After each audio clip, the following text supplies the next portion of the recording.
Before we get to the to Memento, we're gonna do a little detour um, to Surface. This Surface. big news that no one saw coming last week.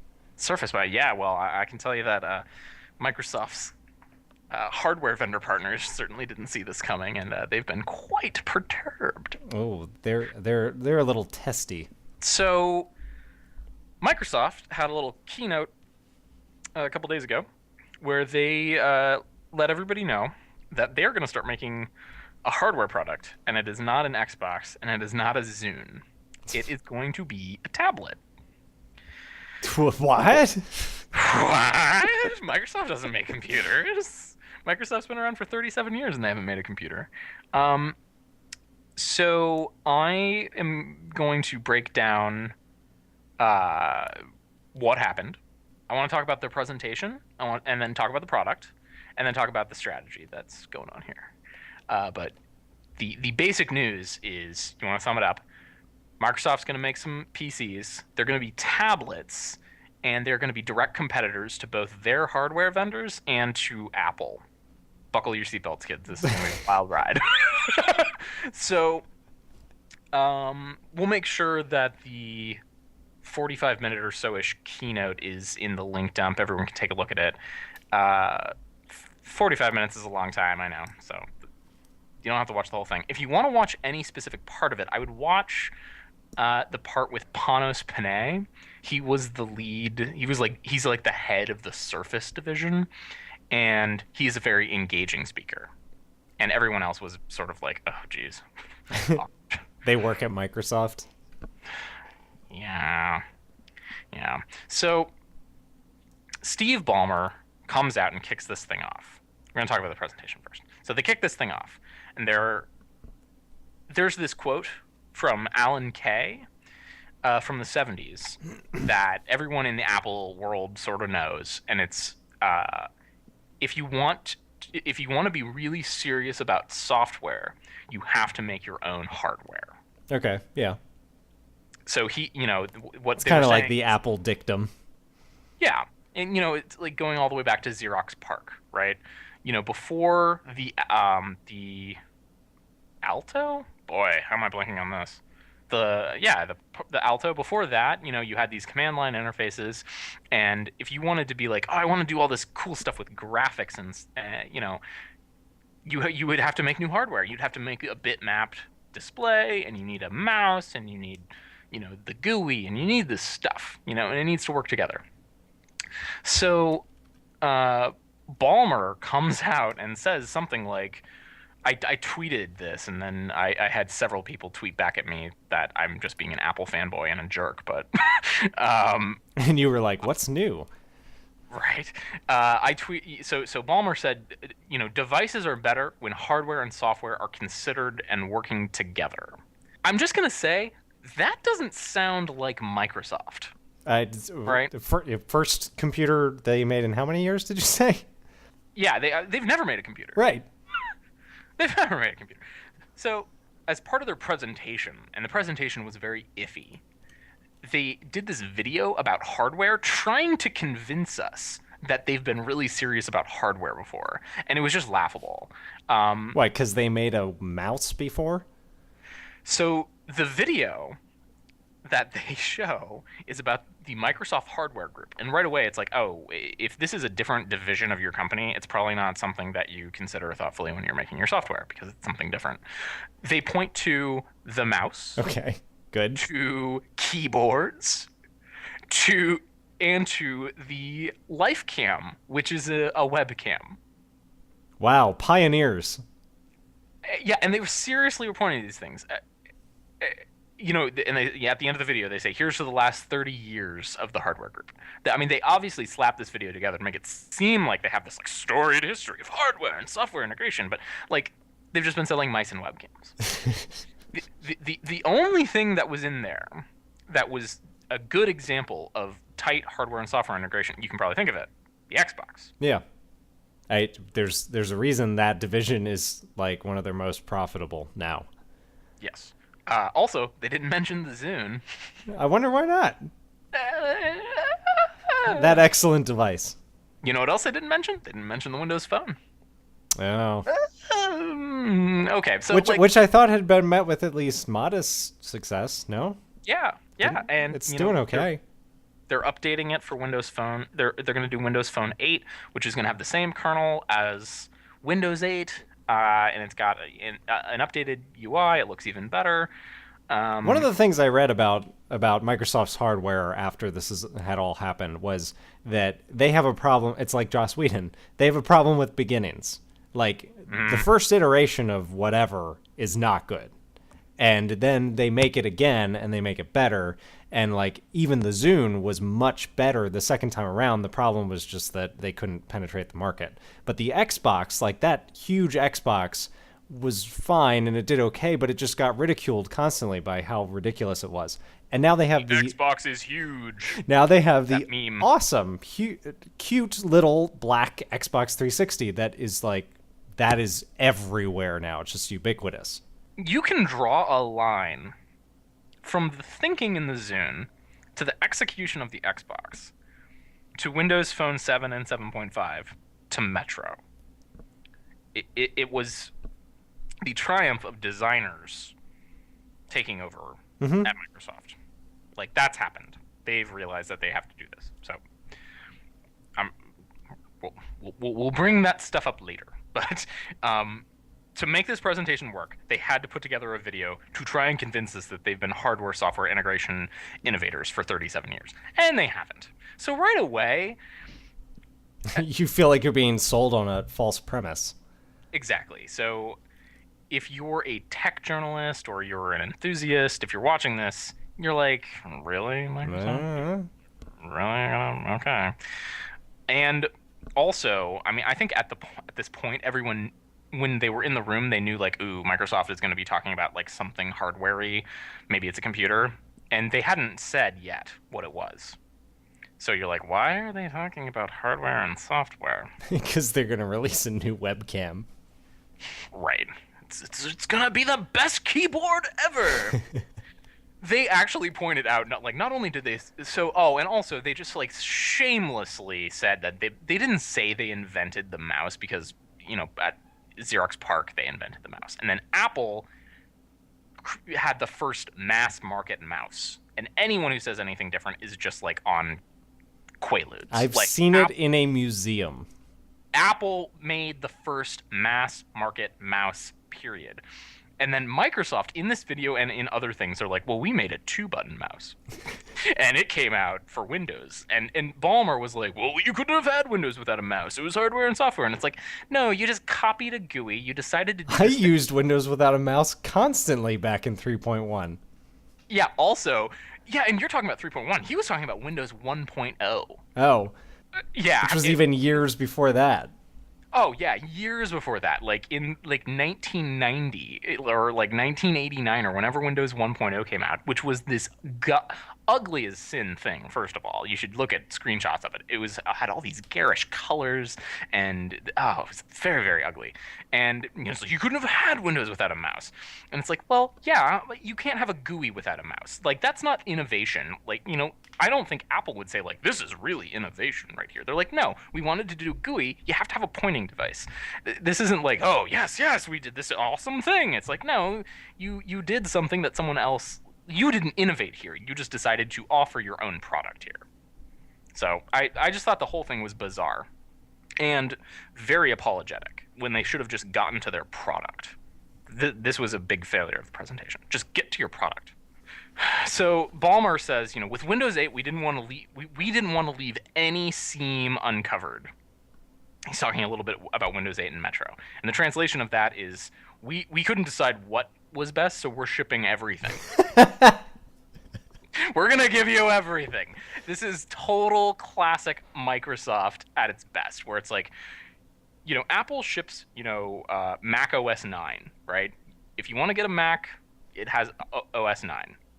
If you wanted to get a Windows at the same time, you get XP. But do you want XP Home, XP Pro, XP Student and Teachers, XP Ultimate, XP Gold, XP Diamond, XP, Ultra Smooth, with wings, and like Microsoft is just like so schizophrenic with this. they don't feel like they can just say this is the best thing and we're gonna ship it. They're gonna give you everything and disguise it as choice, but really it's just madness. So I just find that sort of stuff infuriating, absolutely infuriating. Um, and then they say we're gonna present Surface. Here's Surface. Okay. So, in terms of the presentation, it was a big failure, and as far as I can see, and it's mostly because it seems like they didn't really practice it.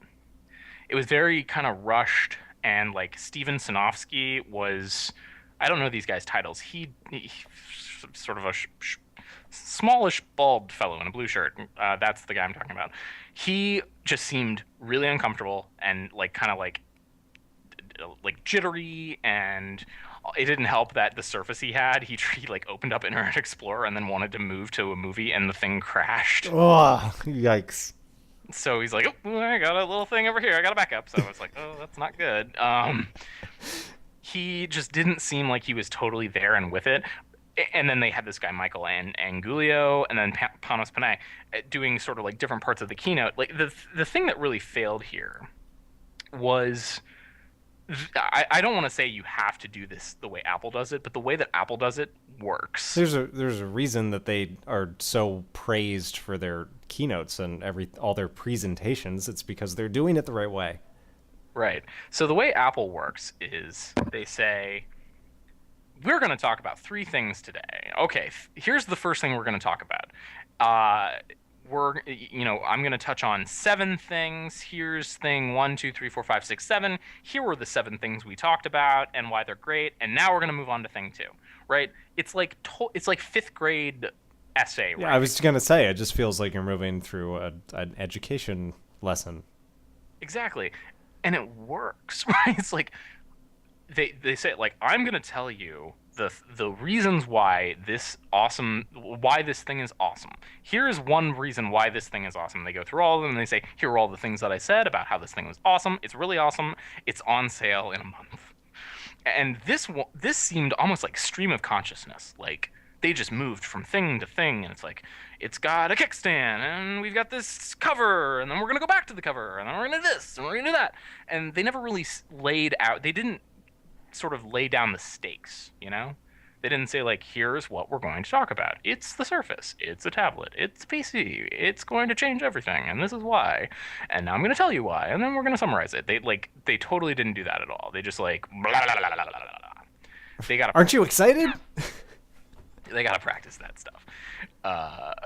And also, I think something that Microsoft and everyone, when it comes to presenting a product, they run up against this, and it's a big failure, is they never acknowledge Apple. They don't want to say Apple, ever. So they can't, like, set up this, like, they can't talk about the market. It's like it's an ex-girlfriend they don't want to talk about, lest she show up. Yeah, kind of. Because what you want to say is, like, look, we know that Apple is dominant in this space, and this is why they're dominant, and this is our product and why we think it will be disruptive. That's exactly what they should say. Right? But they're like, no, if we talk about Apple, then everyone will be like, well, Apple is big and Apple is awesome, and you guys are just making excuses. And they want to be like, no, this is totally new, and it's in its own category. And it's like, no, it's not. You're trying to compete against Apple in certain categories. You just say it. You say it, and Apple says it.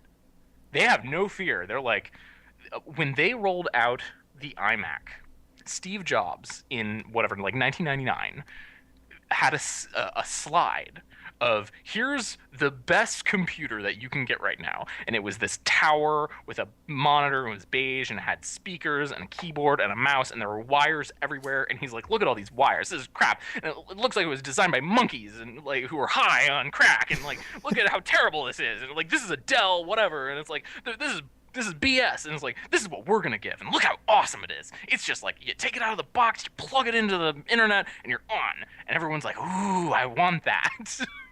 Look at that. Look how it's blue. It's like when all these other things are beige, and like they have no fear when it comes to talking about the competition, and they love talking about the competition. Even now, when they're at the top of their game, they're like, in WWDC, Scott Forstall, the guy who runs iOS, was like, you know, here's our installed base. 80% of them are on iOS 5, and 15% are on iOS 4, and 5% are on something else.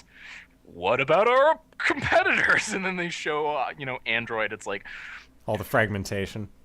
right, like half of Android is on Android 1 point blah, and like whatever, our adoption rate is faster than Windows, and like they're just like, yeah, we're gonna talk about this stuff, and I don't understand why they just didn't say like Apple is dominant in the space for these reasons, and this is our product, and this is why we think that we're better. It seems silly to compete in the industry, and I'm sure they have meetings all the time where they talk about these things, and then when they present the public side of it, they don't. They don't. They don't. Ballmer at the end. Well, I want to talk about the actual product itself here, and not the presentation, which I thought was really bad. Ballmer at the end, he unprompted. It said like, "Why now? Why are we introducing this now?" And then he said he did the song and dance of like, "We've been working on Windows 8 and blah blah blah." And he didn't really say why now. As soon as this came out, I tweeted to you like, "This was always the end game of Windows 8, wasn't it?" Like. Yes. We saw this Metro display, and they just kept talking about how perfect it's going to be for touch and everything. And it's clear that this has been a bundled project for a very long time. They just didn't tell us. Oh, for sure. Oh, for sure. Yeah. And the last thing about the presentation I want to hit on before we actually talk about the product and talk about that you're very right about that. The space looked ridiculous. They had journalists like wrapping around them, and it made them look really small and weak. Like, I know it sounds ridiculous. I know that it sounds stupid, but you get one chance to make a first impression. Yeah. And if you're Apple, you want to be on a stage. You want to have the big slides. Mm-hmm. When you have your product, you want it to like come up like from the floor. Fly in on a wire. Yeah, I mean, like when they introduced the Retina MacBook Pro, it lifted up from the ground, and then it's just perfect, and Phil Schiller picks it up and like puts his finger next to the side of it, like, look how small this thing is, and then you get all these shots of like Phil Schiller holding this awesome thing and his finger next to it, and it's like this. It was crazy. The journalists were like 20 feet from them, and also. They had one shot. I don't remember where it was during the presentation, but they had a camera on the ground, and they were following the guy talking, and they panned, and you could see all the journalists sitting down, and every single one of them had a bright, white, glowing apple in their lap, because they're all working on MacBook Airs. Doesn't help. I mean, I'll just leave it there, and let's talk about the products. Okay. Okay, so what is Surface? It's a thing with a kickstand.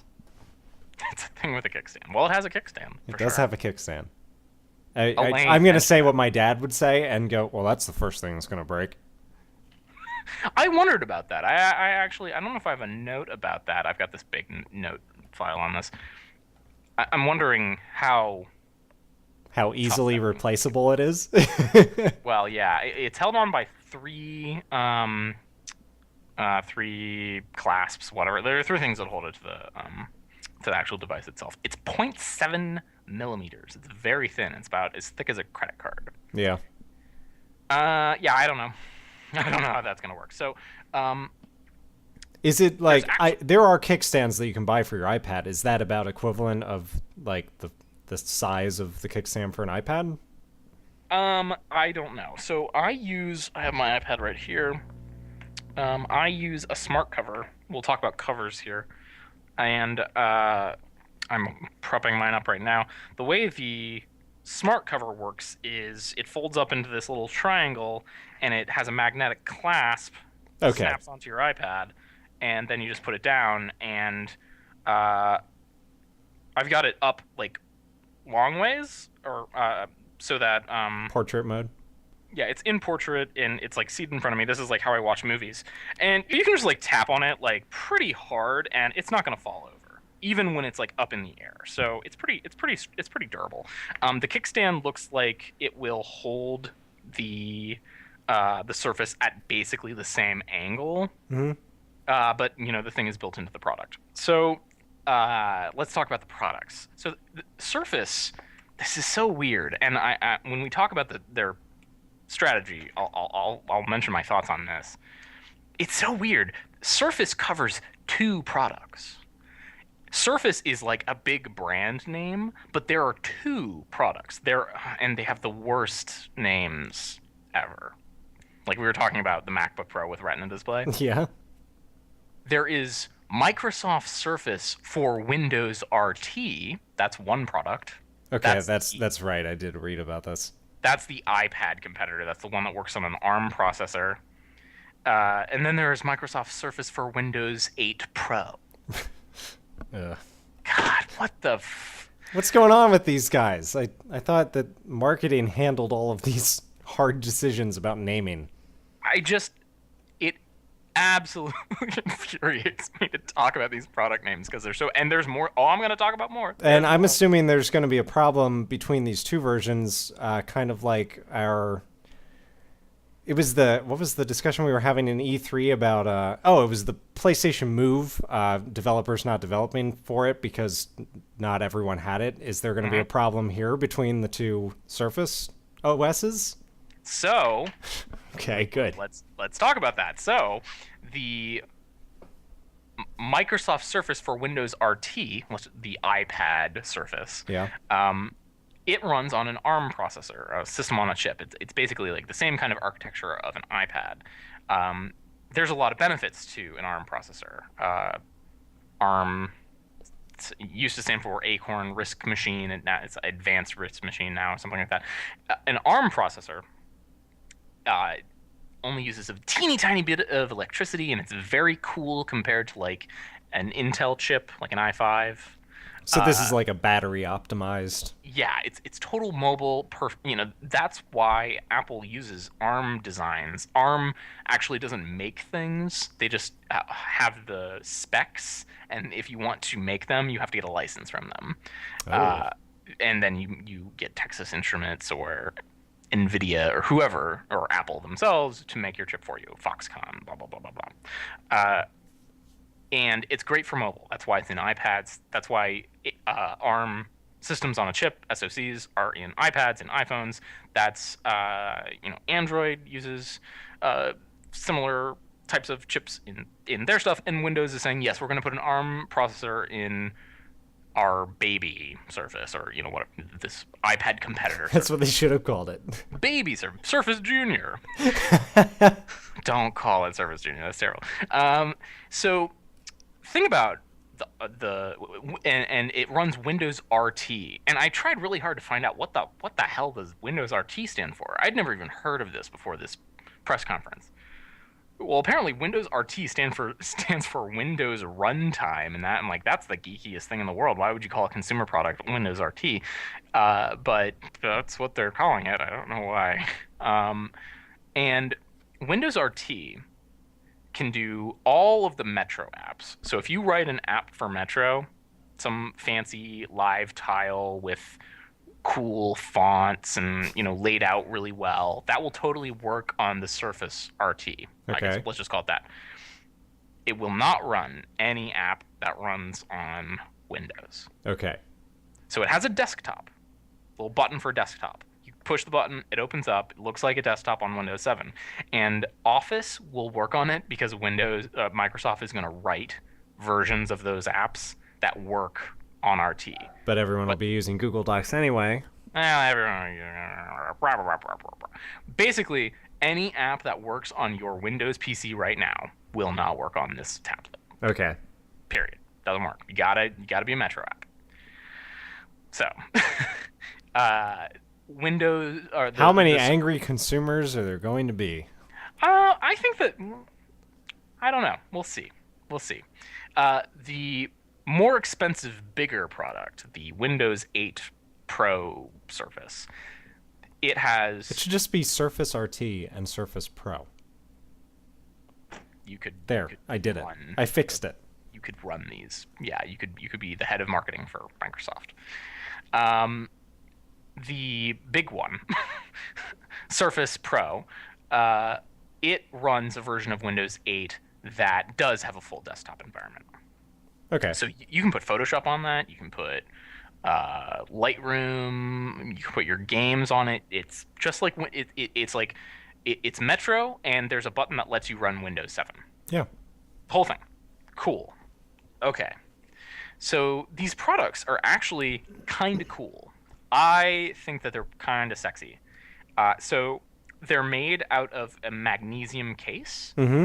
The Next Cube, Next, Steve Jobs' company back after he left Apple, they made this product.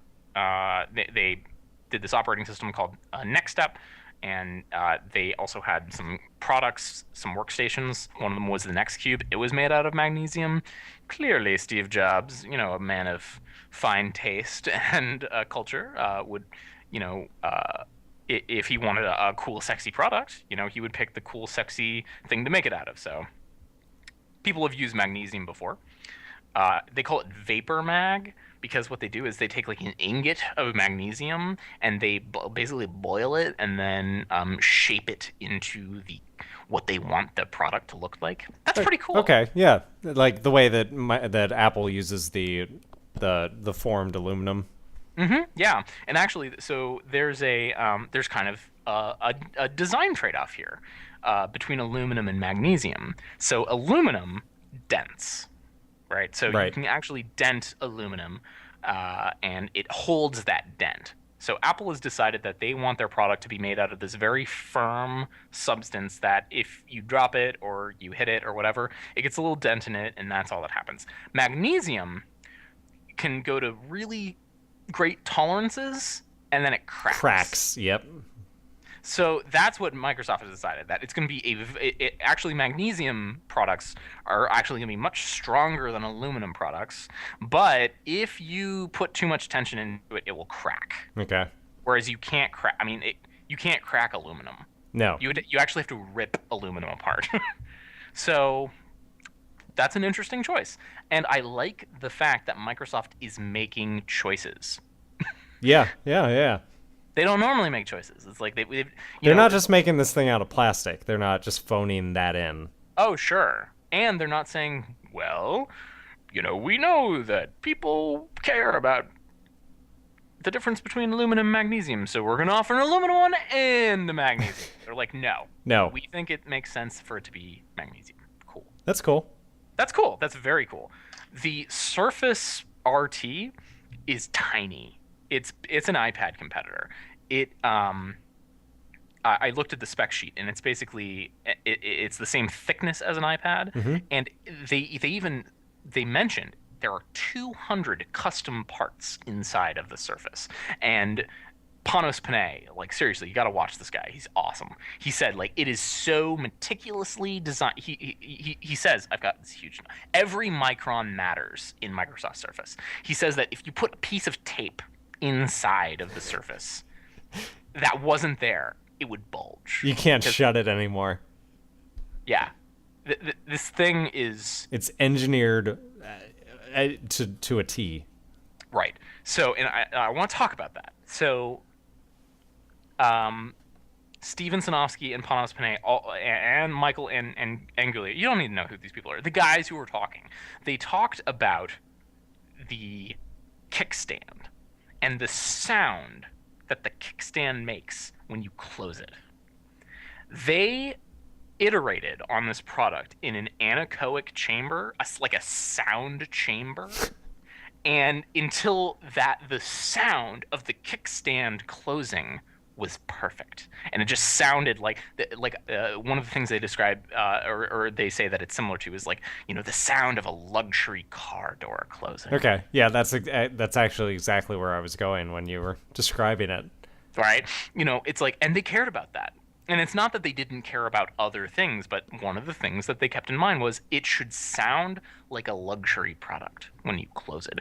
The same thing when it has a cover like the smart cover, and when it clicks in with those magnets, they did it a couple times and put a microphone next to it so you could hear it just like snap right in.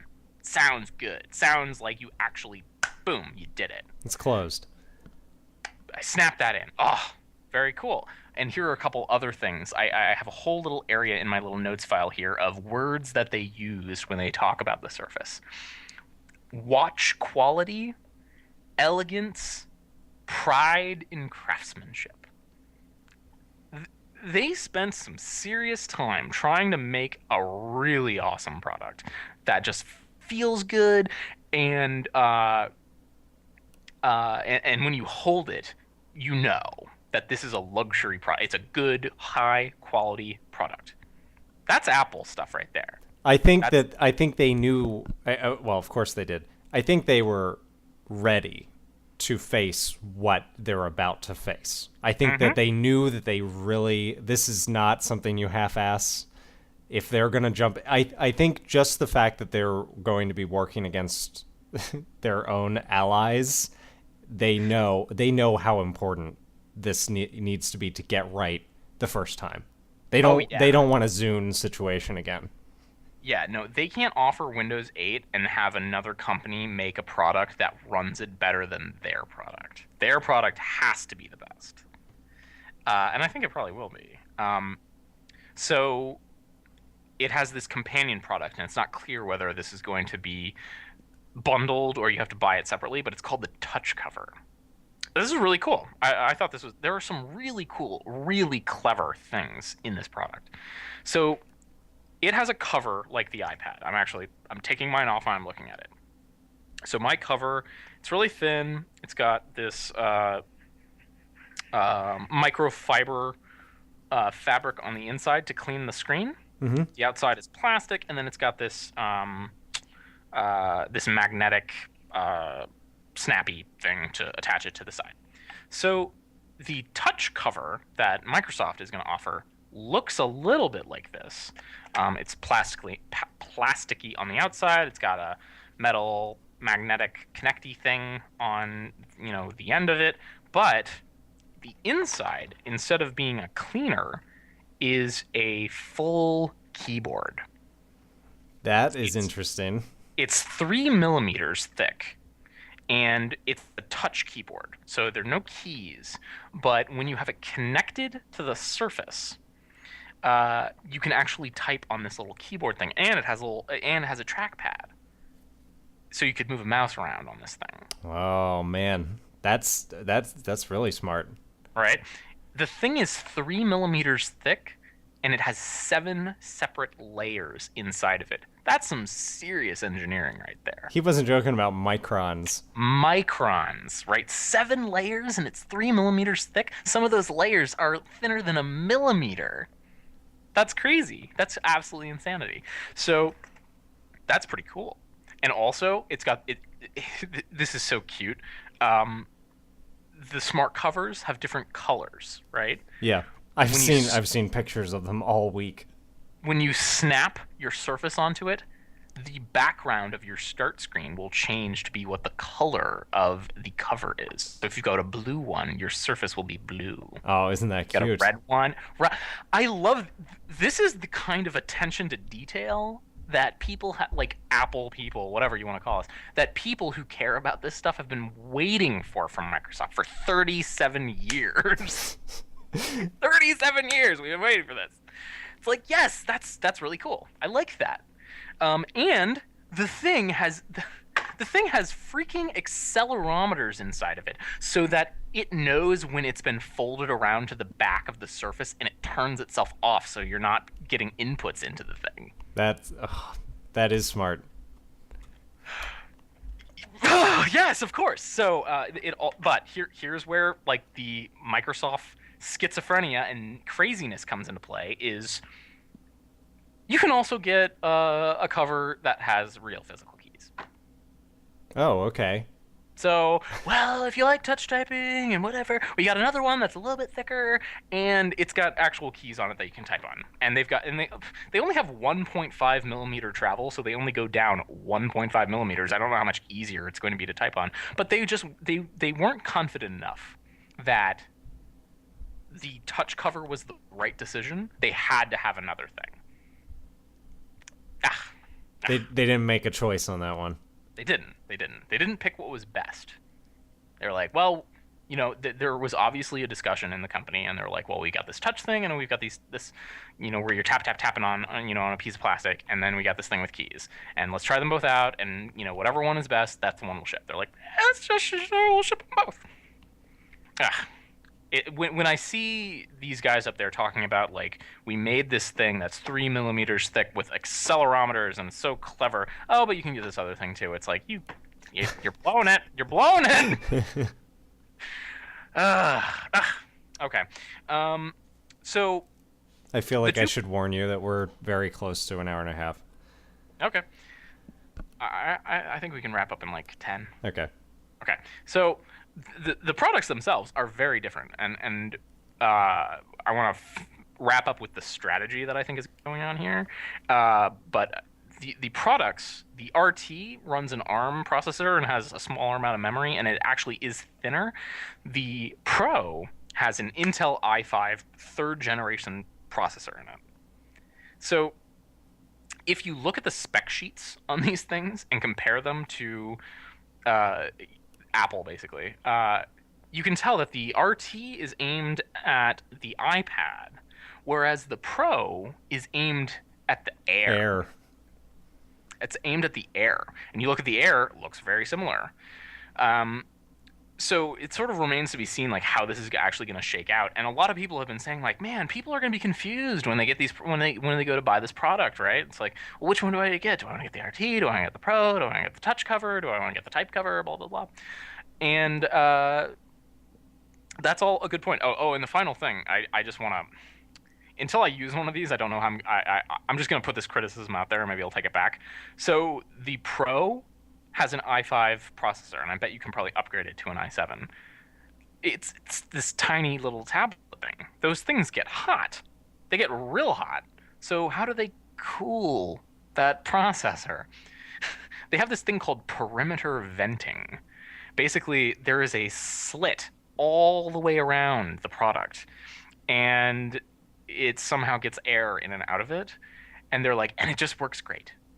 And I'm just wondering, like, are you going to be like holding this thing and like slowly? It'll be 130 degrees. Are going to like get hot and sweaty? You're like, why are my hands so hot? I don't know. They want us to think that it'll be fine. So maybe it will. Maybe it will. The product strategy here, I'm not sure. I'm just going to put it out there. But what I think that they want to do is the long game is the RT, is the Metro thing. And I think most people, if you wanted to buy one of these, you would get the cheaper one. And someone's like, well, you can't run regular Windows apps on it. It's like, yeah, but like, what are those? Yeah. But that's like the iPad versus OS X. Like, yes, you can't run standard Mac applications on an iPad, but no one's trying. Right. So that's why I think Apple's product strategy makes a lot of sense, right? The two products, it's very clear cut. Different. They're different. This right? thing does that, and this other thing does that. Right. So, you asked me, I'm like an Apple fanboy, and you're like, well, obviously Microsoft's totally screwing up here, right? And I'm thinking, well, maybe not. Maybe they're not screwing things up. So if you think about it a little bit, the RT is a Metro tablet, and that's where Windows wants to be in 5 years, right? They want to make their own chips, design the hardware, and eventually Metro and Windows 8 in that environment will be able to do really cool, amazing stuff over time, and they want to move customers there. So they're going to offer two products that look kind of similar, but one's really cheap and one's really expensive. Like the RT is probably going to be like, they said it's going to be once again, they can't say Apple. Drives me crazy. It's going to be priced competitively with similar tablet devices. It's like they just can't say it's going to be priced like the iPad. So it's going to be like $500. We're aiming for 500. It's like $500. And then the Pro, they're like, it's going to be priced similar to other Ultrabook class products. It's the Air. So 9 or 1,000. $1,000. And I bet if $1,000. it comes in, yeah, if it comes in over $1,000, for sure the tech blog and journalist community is going to explode. Like, oh, Microsoft, you're doing it wrong. So you're a pro consumer, if you want to get this tablet thing, you know that you got to get the more expensive one. If you're a consumer, an average everyday consumer, maybe you don't have a computer or you have a computer that runs XP and you want to upgrade, you're going to go to the store and you're going to think in your head like computers are expensive, they cost a lot of money. And then someone says, "Well, we have this Surface Pro and it's very expensive and runs all these apps, and we have the Surface RT and it's $500 and it You can can do you can share your pictures with all your friends and it has cameras on it and you can do Skype with your granddaughter and it's got a kickstand. sold. And look how cute this cover is." Boom, new customer. And they're just going to slowly walk people in that direction, and then eventually they'll just kill the pro version of the product and they'll have this version of the product. It's just a different way to do this strategy, and I think that it could work really, really well for Microsoft. I think it is a little confusing that they're both called Surface and they look kind of similar. They So, look so similar that until we had this discussion, I didn't realize they were that different. yeah, they're very, very different. Which shows how well their marketing strategy is working so far. Yeah. So we're gonna finish with that, and that's their messaging. So this is where they're falling down, and I really want them to be successful. So their corporate messaging is not working. It's uneven. Yeah, oh my Uneven and not well thought out. No. So like the big ad that they have right now is this dubstep thing where it's like Surface, and that totally like At works. any point, does the Surface actually appear as if it is on in this video? Because Right at the I don't think right it at the does. very end, you're like, oh, did I see something on that? It's I the think there very was end. Oh, I thought it was just a big black slab. There's some, it can do things. So, in my job, I actually think about this stuff a lot every day, which is like why, I've thought about this a lot, and then I also think about Apple a lot, and I follow Apple a lot. So for a good total like cohesive messaging strategy, you need three things. You need a clear, strong message. You need a trusted messenger, and you need a compelling story. And I think that Surface is failing in a lot of these respects. So like, what's a clear message? And I'm just going to use Apple, and you all can like make fun of me. I don't care. To say like, here's the way that you should do it. Here's an example of a success, and this is why Microsoft is failing. So what's a strong message?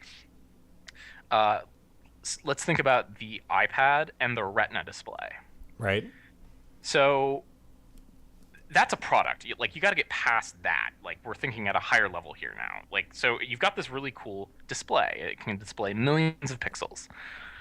What's the message? What's the strong message about that product that you can tell people and they trust you, and then you can put it into like a story that will make sense to folks? Well, right now it seems like Microsoft, their message is all muddled and unclear. The Retina display, the message was, when you have a display this good, all there is you and the things you love. Boom. Like that's clear. You're like, okay, I get it. Like it's not about the millions of pixels, it's not about the technology, it's the display is so good that there are no barriers between me and the stuff that I like to do. Whether that's look at pictures or go online or whatever. That's the message. Then you need a good, so that right there, Microsoft has to get a better message about the Surface. Like you need to, right now they're just talking about the technology. It's like, it's got this vapor magnesium case and it's got a kickstand and it's got this, it's got that. Which obviously we like, but like you need to like come up with a core message. Oh, and also, by the way, the displays, they're really great displays, but they can't call them Retina and they wanted to call them something. So the Surface RT has a, what do they call it? This is so stupid. It's a clear type HD display, and the Pro has a ClearType full HD display. Microsoft. Okay, what does that mean? Oh, I hate that. So, okay, then you need a trusted messenger. So, what's a trusted messenger? Um, Apple has all this, people call it brand equity. Like there are products that everybody loves, and when they have that same name, people are like, "Yes, I like that. I trust Apple. They make these products that I like." And I think Microsoft is doing okay right there. This is where like Android products kind of fail because people are like, "What's an HTC? Who is Samsung? I think I got a TV from them or something." Microsoft has a long you know history of giving products that people use and think are okay. People like Windows. I might not, but most people do. Most people are like, yeah, Microsoft is fine. So I think that they're okay there, and they have their brand is not like bad, so they're good there. Their brand is probably the strongest it's been in a long time. Yeah, they're doing good there. They're doing good there.